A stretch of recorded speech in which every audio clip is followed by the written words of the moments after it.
Doctor Sudhanshu Trivedi ji please आप बोले। माननीय सभापति महोदय, आज इस पुराने वक्त की आखिरी रात में खड़े होकर इस नए वक्त के आगाज की नई सुबह के दिन मैं प्रधानमंत्री श्री नरेंद्र मोदी जी, हमारे अल्पसंख्यक मामलों के मंत्री किरण रिजिजू जी का मैं बहुत इस्तकबाल करता हूं। जब वक्त के ऊपर हम बात कर रहे हैं, वक्त की रुखसती का वक्त आ गया है और नई वक्त की नई सुबह होने का वक्त आ गया है। अगर हमें इस पे बात करनी है तो मुझे चार दृष्टि से बात करनी पड़ेगी। एक, इस बिल के तकनीकी प्रावधान जिस पे बहुत सारे लोग बहुत कुछ बोल चुके हैं। दूसरा है वक्त की अवधारणा, तीसरी है वक्त की राजनीति और चौथा है वक्त की राजनीति के नाम पर होने वाली वह सांप्रदायिक बनाम सेकुलर की राजनीति। सबसे पहले हमारे नेता सदन माननीय नड्डा जी ने बताया कि किस विस्तार के साथ इस वक्त कमेटी ने काम किया, किस शिद्दत के साथ हमारी सरकार ने काम किया। और चाहे वक्त कमेटी के जेपीसी के चेयरमैन हमारे उस सदन के सदस्य जगदम्बिका पाल जी रहे हो, हमारे मंत्री जी रहे हो, सबने जिस शिद्दत से काम किया है, तो उनके लिए मैं माननीय प्रधानमंत्री जी अपनी सरकार की तरफ से कहना चाहता हूं कि उन्होंने एक इबादत के भाव से काम किया है। तो मैं कहना चाहता हूं, इबादतों की तरह मैं ये काम करता हूं, अपने फर्ज को झुककर सलाम करता हूं।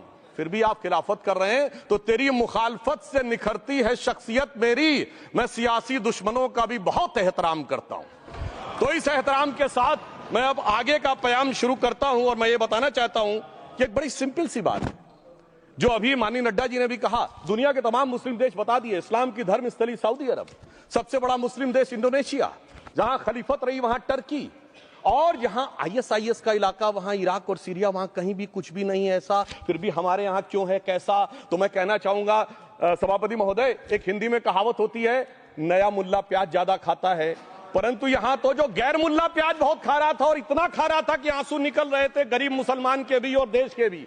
इसलिए मैं कहना चाहता हूं सभापति महोदय, अगर छोड़ दीजिए भारत की बात करिए तो क्या ऐसी कोई शक्ति सिखों के पास है, ईसाइयों के पास है, यहूदियों के पास है, पारसियों के पास है?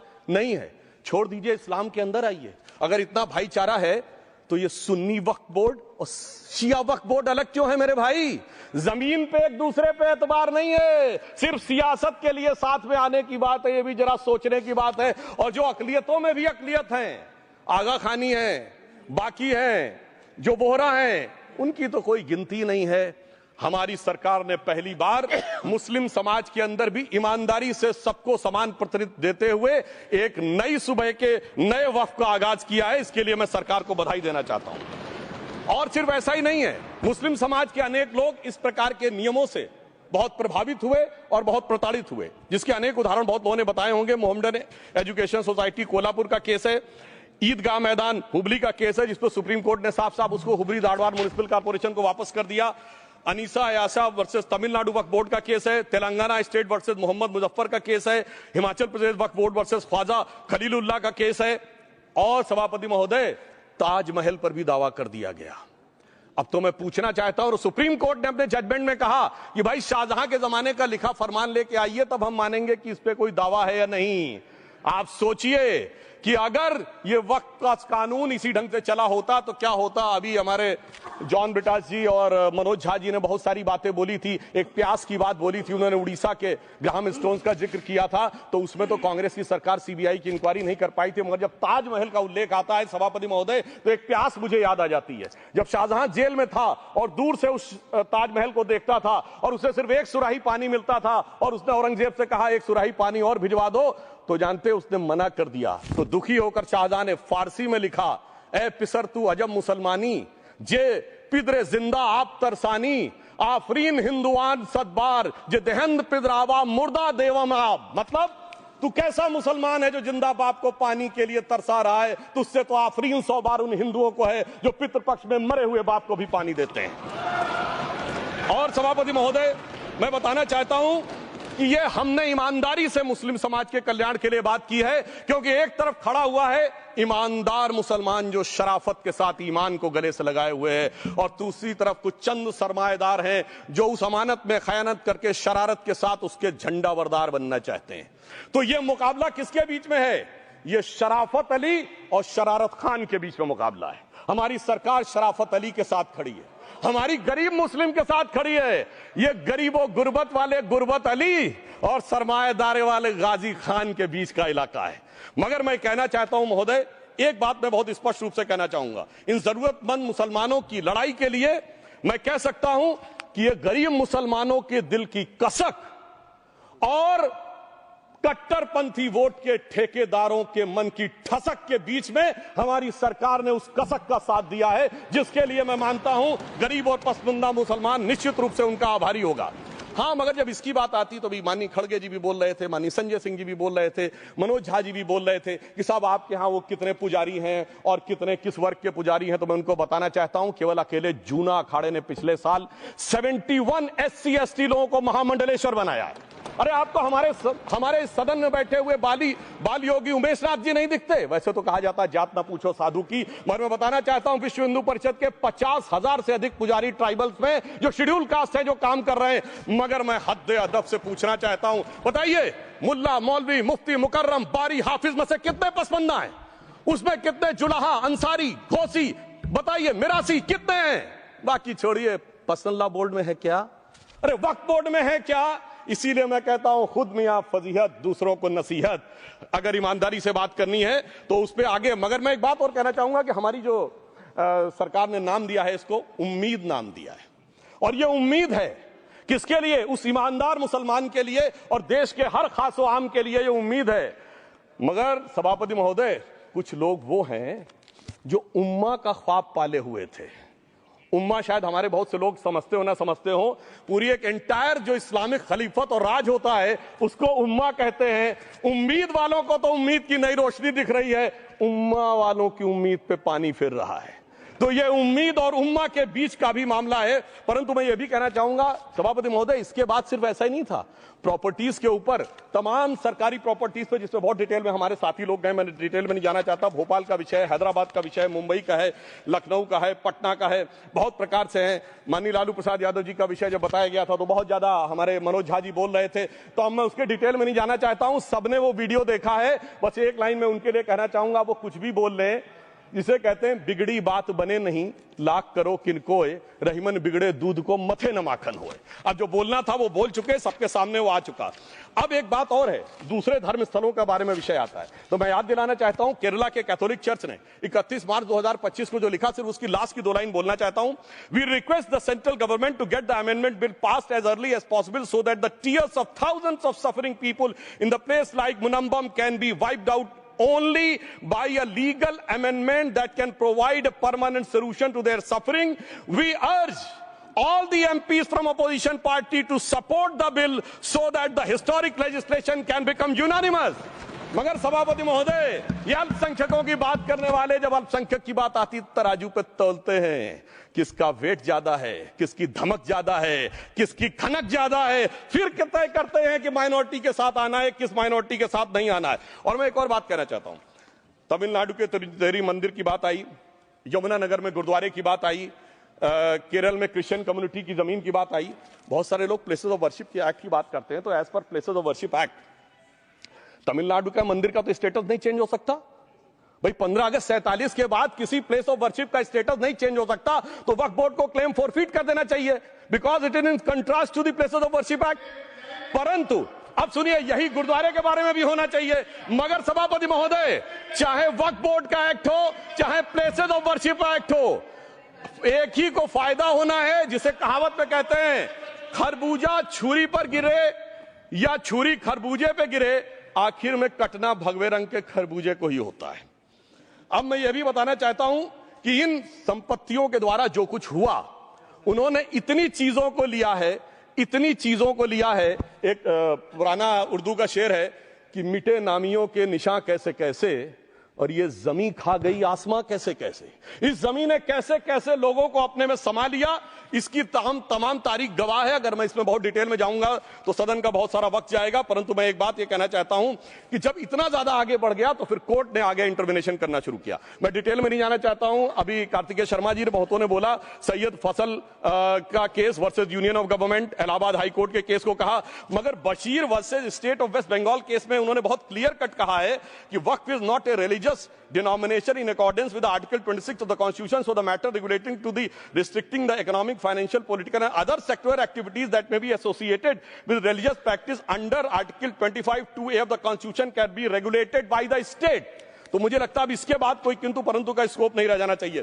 परंतु उसके बाद भी सभापति महोदय जो कानून को न माने, जो कहे संविधान को नहीं मानेंगे और जो ये कहे कि साहब अदालत के आदेश को भी नहीं मानेंगे, तो फिर इसका मतलब उसके मन में तो एक ऐसी बादशाही आ गई है। इसके लिए मुझे सभापति महोदय वो पुरानी वाली फिल्म अगर लोगों को याद हो तो मुगले आजम का वो सीन याद आता है कि जब अकबर ने अनारकली को कैद कर लिया तो सलीम कहता है जब्त मैं करूं जिसकी की जमीन वीरान हो गई है, जब्त वो न करे जिनके सिर्फ शौक के बाद चाहत को ठेस पहुंची है।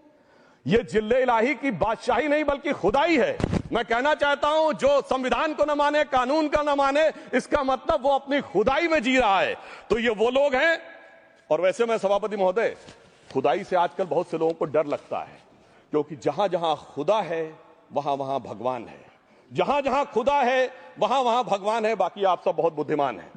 अब मैं ये भी बात कहना चाहता हूं, और वैसे आखिर में उस अनारकली को कैद से छुड़ाने के लिए सलीम का एक हिंदू साथी दुर्जन सिंह ही आया था। मैं कह सकता हूं कि वक्फ की इस मुकद्दस जमीन को अगर कैद करके रखा है तो उन चंद लोगों ने जिनके दिमाग आज भी उन चीजों में भरे हुए हैं कि कोई समझता हम तो किसी जमाने में हुक्मरान वक्त थे, कोई कहता हुजूर नवाब थे, कोई कहता बादशाह आलमगीर थे, कोई कहता है बादशाह गाजी जिंदा पीर थे।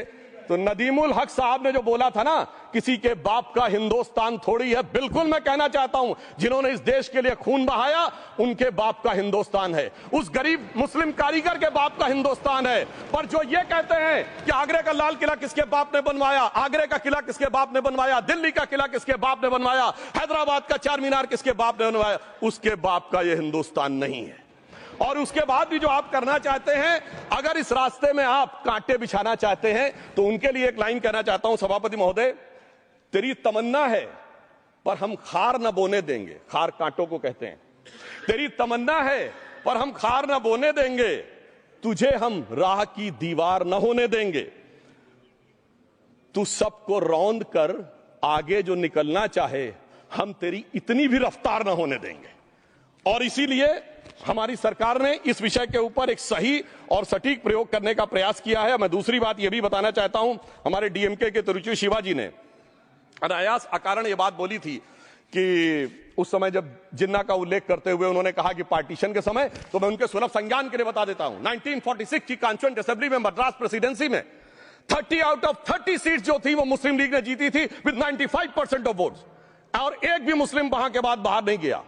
इसलिए मैं ईमानदारी से कहना चाहता हूं, फैक्ट को समझिए। और जो मद्रास प्रेसिडेंसी के मुस्लिम लीग के अध्यक्ष थे और पीजे पोकर साहब बहादुर और मोहम्मद इस्माइल, वही बाद में इंडियन यूनियन मुस्लिम लीग के अध्यक्ष बने, और उन्होंने 28 अगस्त 1947 को सेपरेट इलेक्टोरेट मांगे। जो कोई जाके कॉन्स्टिट्यूएंट असेंबली की डिबेट में पार्लियामेंट किया, आप वेबसाइट पे पेज नंबर 270 पे जाके पढ़ लीजिएगा, सरदार पटेल ने बड़े गुस्से में इस बात को कहा, अब जो हो गया सो हो गया, एक रात में दिल नहीं बदल गया, मगर अब देश के लिए कैसे आगे बढ़ना है उसके लिए ईमानदारी से आगे आओ।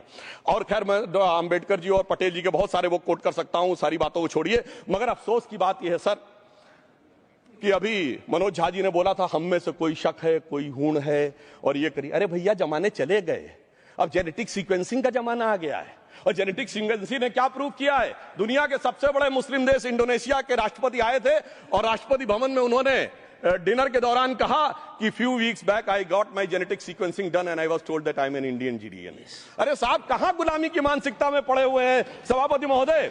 और यहां गुलामी की मानसिकता इस कदर पैबस्त है लोगों के दिमागों में, किसी सदन के एक सदस्य यहां विराजमान है, वो उस समय महाराणा सांगा का उल्लेख कर दिए। मैं ईमानदारी से कहता हूं एक भी इंडियन सोर्स में इसका उल्लेख नहीं है, सारे के सारे फॉरेनर्स और लुटेरों के सोर्स में उल्लेख है। इसीलिए मैं कहता हूं ये गुलामी के जिन्होंने गुलाम बनाया उनके सोर्सेस पे यकीन ना करिए। और वैसे थोड़ा सा आउट ऑफ कॉन्टेक्स्ट हो तो ये भी बोल दूं, हमारे सदन के बहुत सदस्यों को नहीं पता होगा, अलेक्जेंडर के आक्रमण का किसी भारतीय सोर्स में कोई उल्लेख नहीं है, पोरस नाम के किसी राजा का उल्लेख नहीं है, सिर्फ और सिर्फ ग्रीक में है। इसलिए गुलामी की मानसिकता से बाहर निकलिए, तब इन चीजों को आप सही ढंग से समझने में सफल होंगे। मेरा अब यह भी अनुरोध अपने सदस्यों के साथ है। वक्त की अवधारणा के बारे में बहुत कुछ बोला जा चुका है कि ये ओरिजिनली कहां से आया, पर मैं इतना कहना चाहूंगा, सबसे पहले वक्त का उल्लेख आता है जब ससनिड एम्पायर को खलीफा उमर ने कैप्चर किया तो आज का जो सदन इराक है उसके इलाके को उन्होंने वक्फ डिक्लेयर किया और वो स्टेट के द्वारा कंट्रोल होता था। स्टेट के बारे में माननीय नड्डा जी ने अभी बताया कि बड़े बड़े देशों में किस ढंग से होता था। सर सैयद अहमद खान ने भी वक्फ को मूल इस्लाम का हिस्सा न मानते हुए इसके लिए मुजार शब्द कहा है जो शरिया के अंतर्गत आता है, और इसी के लिए उन्होंने फतवा आलमगीरी को भी कोट किया था।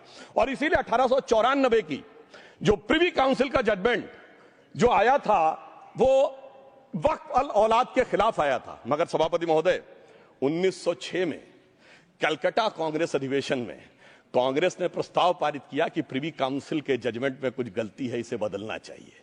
क्योंकि 1904 में जिन्ना कांग्रेस को ज्वाइन कर चुके थे, इसलिए मैं कहना चाहता हूं फिर 1913 में वो जजमेंट बदला कि हमारे सदन के बहुत से सदस्यों ने इस सदन और दूसरे सदन में बोला है, मैं एक सेंटेंस बोलता हूं लगेगा जैसे वही लोग बोल रहे हैं।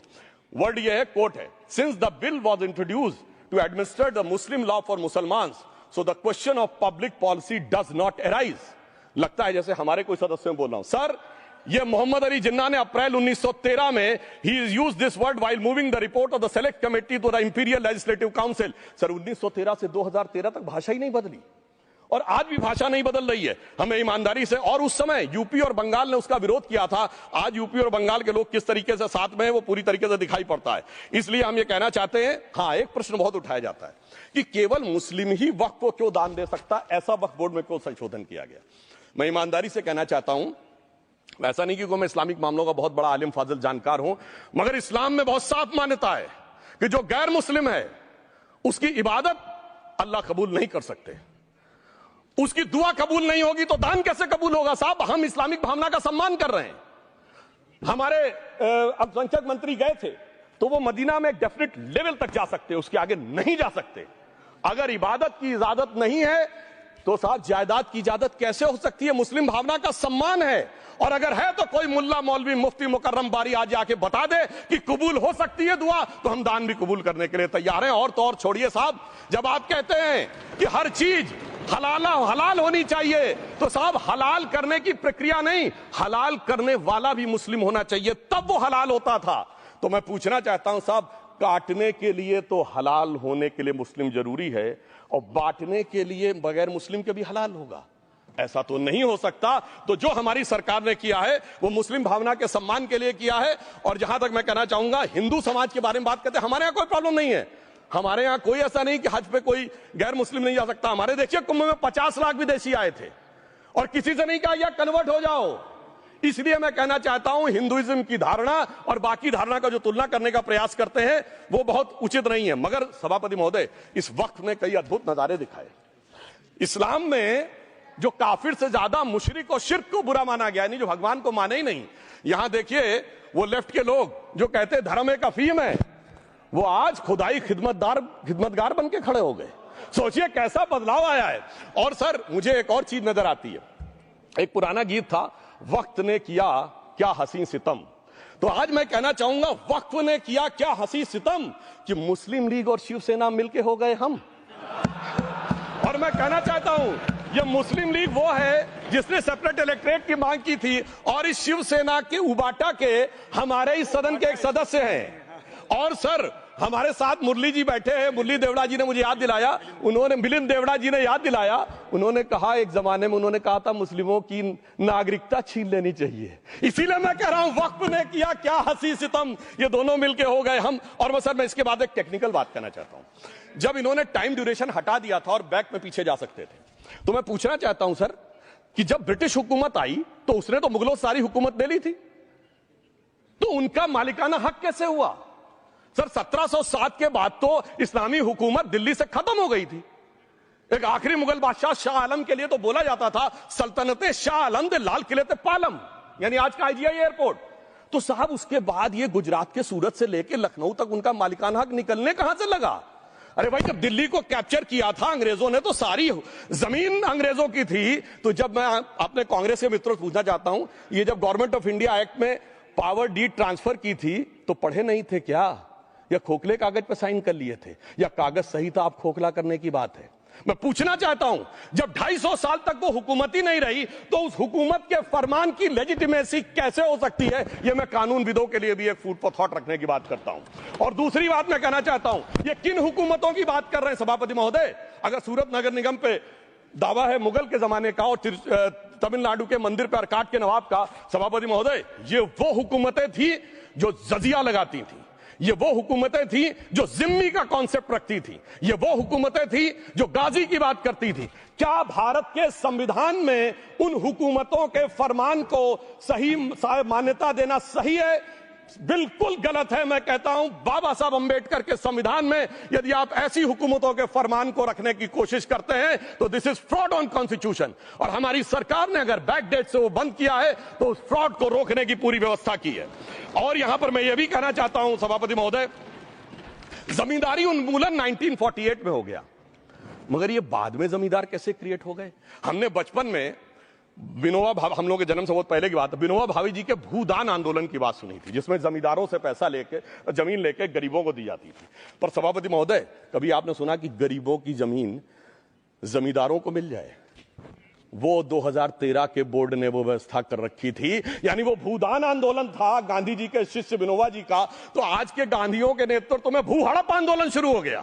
अगर वो भूदान आंदोलन था तो ये भू हड़प आंदोलन था। इसलिए मैं एक और बात भी कहना चाहूंगा सभापति महोदय कि जिन हुकूमतों के फरमान की बात की जाती है, एक और फैक्ट है, इसको कोई अन्यथा न ले, जितने मुस्लिम बादशाह अलाउद्दीन खिलजी के बाद उन्होंने बगदाद की खलीफा का खुतबा पढ़ा है। That is a foreign rule, it's on record. कैसे उसको भारत सरकार मान्यता दे सकती है? इसलिए मैं कहना चाहता हूं जरा सा गौर से देखेंगे तो हकीकत आपके सामने आ जाएगी। और क्या कभी किसी ने कल्पना की, किसी क्रिश्चियन ने तो नहीं कहा कि इंडिया गेट हमारा है, गेटवे ऑफ इंडिया हमारा है, और चर्च नहीं सही फिर भी चर्च गेट हमारा है? तो फिर यह केवल किसी एक के दिमाग में क्यों आती है? हमने जो इवैक्यू एक्ट के तहत दे दिया था पाकिस्तान के गए लोगों को, क्या हमारे जो सिख और हिंदू भाई आए थे उनकी जमीनें मिली? अरे महाराजा रणजीत सिंह की राजधानी लाहौर थी और काबुल तक था राज, तो क्या उन्होंने जमीनें नहीं दान दी होगी गुरुद्वारे और मंदिरों को? वो मिली। अरे वो तो छोड़िए, ननकाना साहब और करतारपुर साहब तक नहीं मिला था।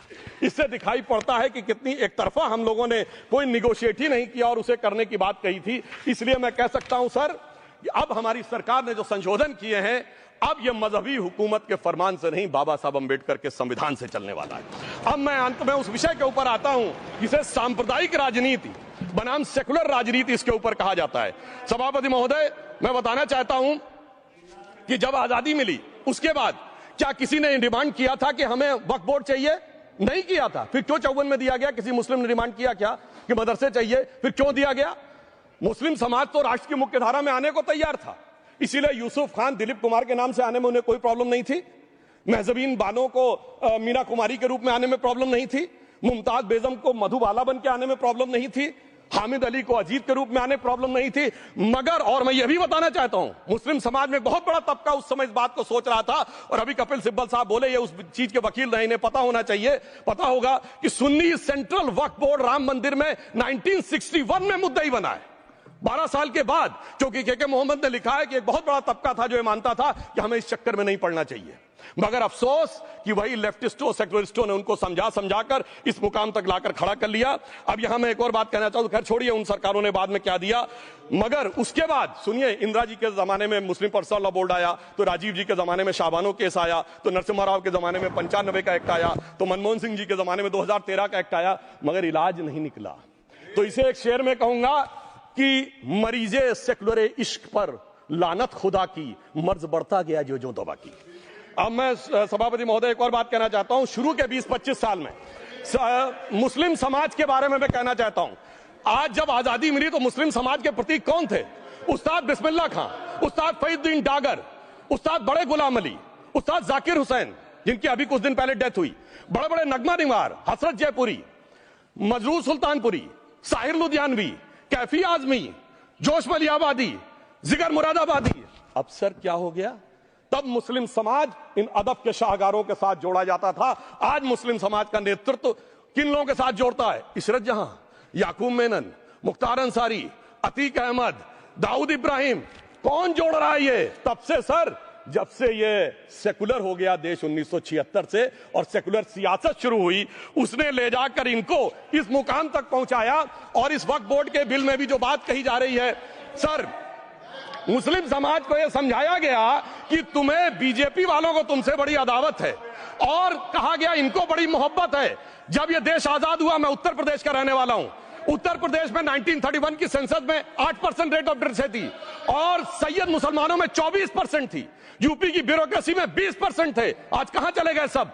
मैं एक लाइन में कहना चाहूंगा, ये अदावत और मोहब्बत की सियासत में ऐसे फंसे कि किसी को किसी की मोहब्बत ने मारा, किसी को किसी की अदावत ने मारा, मगर इस शराफत अली को सेकुलर सियासत ने मारा। और मैं सभापति महोदय एक और बात कहना चाहता हूं कि संदर्भ में किसी का नाम नहीं लिया। अजीज बर्नी की किताब थी 2611 एंड आरएसएस कॉन्स्पिरेसी, कोई जाके चेक कर ले उसमें कौन कौन कहां कहां था। अब मैं मुसलमानों के बारे में कहना चाहता हूं, मुस्लिम समाज के लिए। बहुत से लोग ऐसे हैं जिनको मुस्लिम समाज की हिस्ट्री नहीं पता है। मैं बताना चाहता हूं, भारत से जब न्यूमेरिक सिस्टम सबसे पहले गया तो अल जहार थे सबसे पहले, जिन्होंने जाके 1793 में जो सूर्य सिद्धांत था उसका अरबी में ट्रांसलेशन हुआ सिंध हिंद। और हम बता रहे हैं हम किस तरह के मुस्लिम को साथ रखते हैं। डॉक्टर कलाम से बड़ा आलिम इस्लाम में साइंसदान नहीं हुआ, और आरिफ मोहम्मद खान साहब जो बिहार के गवर्नर हैं उनसे बड़ा आलिम फाजिल मुसलमान आज सियासी जमात में तो नहीं होगा, यह मैं दावे के साथ कह सकता हूं। मगर मैं बताना चाहता हूं सर, उसके बाद उन्होंने एक किताब लिखी, एक सर 10th सेंचुरी के मुस्लिम राइटर थे जिन्होंने किताब लिखी, उसका नाम था the compendious book of balancing and completion according to Hindu calculation, जिसको शॉर्ट में अल जब्र कहा गया और वहां से अलजबरा निकला। और सर उसके बाद अल ख्वारिज्म आया। और सर आज मेरे ख्याल से सदन के बहुत से लोगों को नहीं पता होगा, ये जो एल्गोरिथम वर्ड है ये अल ख्वारिज्म से आया हुआ है। एक जमाने में इस्लाम में बैतुल हिकमत था, यानी वो सबसे बड़ा हिकमत का केंद्र था। जब एक से एक लोग होते थे, बहुतों को नहीं पता होगा कि कोलंबस ने जिस नक्शे के थ्रू दुनिया ट्रेवल किया था वो बनाने वाला भी एक मुस्लिम था, अल इदरीसी। मगर सर एल्गोरिथम आज ऐसा बदला कि एआई के एज में दलगत भावना से ऊपर उठकर औरंगजेब के साथ खड़े हो गए।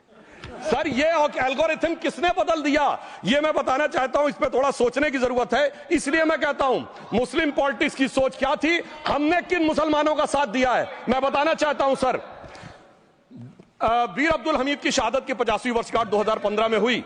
प्रधानमंत्री मोदी जी ने उनके पूरे परिवार को और उनकी पत्नी को बुला के सम्मानित किया, और इन लोगों ने उस यासीन मलिक को, जिसके ऊपर 3 एयरफोर्स के ऑफिसर्स को हत्या करने का आरोप था, वो प्रधानमंत्री आवास में। सर साफ दिखाई पड़ता है कौन किसके साथ खड़ा हुआ है, कौन किस तरह के मुसलमान के साथ। अंत में मैं सिर्फ ये कहना चाहता हूं सर, तमाम प्रकार की बातें यहां पर हुई, सकारात्मक और नकारात्मक। मगर अफसोस की बात यह है कि 1913 के वक्फ वाल औलाद से लेके 2013 के वक्फ वाल औलाद तक इनकी फितरत नहीं बढ़ती, क्योंकि सर ये तो पार्टियां ही अल औलाद हैं, तो इनको तो उससे बहुत ज्यादा वो होगी। पर मैं सिर्फ अंत में कहना चाहता हूं सर, अपनी सोच बदलिए। आप जिस कश्ती पे सवार होकर इस दरिया को पार करने की कोशिश कर रहे हैं, पिछले 75 साल में नहीं कर पा रहे हैं, 10-12 साल में बहुत हिचकोले खा रहे हैं, तो कश्ती और रास्ता बदलिए। तो इनके लिए अंत में एक पंक्ति कहते हुए बात समाप्त करना चाहूंगा कि इन्होंने कश्ती भी नहीं बदली, दरिया भी नहीं बदला, पर इन डूबने वालों का जज्बा भी नहीं बदला। पर है शौक सफर ऐसा, एक उम्र हुई हमने, मंजिल भी नहीं पाई, रास्ता भी नहीं बदला। अब अगर नई मंजिल पानी है, नई मंजिल की नई सुबह देखनी है, तो मैं कहना चाहता हूं आइए सबको साथ लेकर चलिए। और एक ऐसा वक्त आया है जब हमारे किरण रिजिजू जी ने कहा था कि मैंने एक शम्मा जलाई हवाओं के खिलाफ, तो मैं प्रधानमंत्री मोदी जी की तरफ से कहता हूं कि हमें इल्जाम मत दीजिए, बहुत अफसोस होता है। हमें इल्जाम मत दीजिए, बहुत अफसोस होता है। बड़ी तरकीब से कश्ती यहां तक लेके आए हैं और बदल देते हैं हम दरिया की लहरें अपनी हिम्मत से। आंधियों में भी अक्सर चिराग हमने जलाए हैं। धन्यवाद।